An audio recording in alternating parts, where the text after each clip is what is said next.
Gaminame maistą. Треча pamoka. Третий урок на тему «Готовим еду». Šioje pamokoje išmoksime šiuos žodžius. На этом уроке выучим следующие слова. Išvirti, сварить, virti, варить. Iškepti, испечь или пожарить. Kepti, печь, жарить. Оба эти глагола требуют винительного падежа. Галиненко Линкснес. Отвечаем на вопрос «ка». Išvirti, virti, verda, išvirė, virė. Повелительное наклонение от глагола «išvirti» будет «išvirk», если на «ты», либо «išvirkite», если на «вы». Pietums išvirk sriubą. Išvirkite koldūnų. Вот как мы спрягаем этот глагол в настоящем времени. Aš verdu, tu verdi, jis, ji verda. Mes verdame, jūs verdate, jie, jos verda. Pavyzdžiai, примеры. Kiekvieną rytą pusryčiams aš verdu košę. Jie verda labai skanius virtinukus.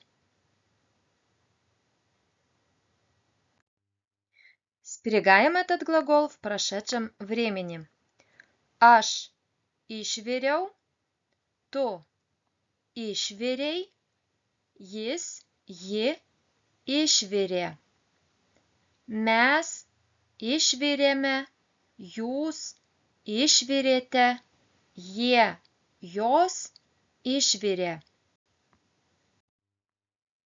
Pavyzdžiai.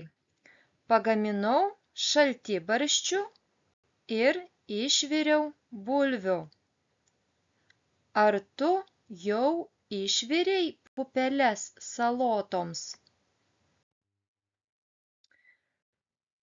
Iškepti, kepti, kepa, iškepė, kepė.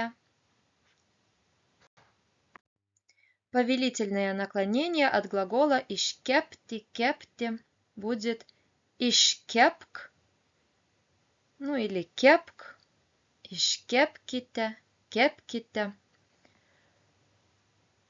Mama, iškepk man blynų. Pyragą kepkite 1 valandą. Глагол кепти спрягаем в настоящем времени.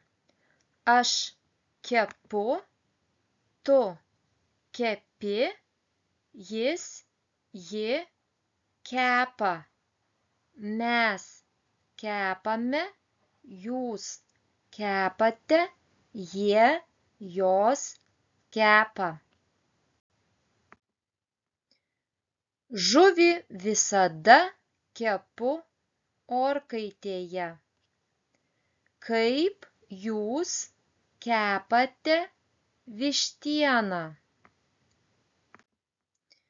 Спрягаем этот глагол в прошедшем времени. Aš iškepiau, tu iškepei, jis, ji iškepė. Mes iškepėme, jūs iškepėte, jie, jos iškepė. Kas iškepė šias bandeles? Mes iškepėme duoną. Ką jūs šiandien гаминсите? Что вы сегодня будете готовить? Iki susitikimo. Kalbėkim lietuviškai.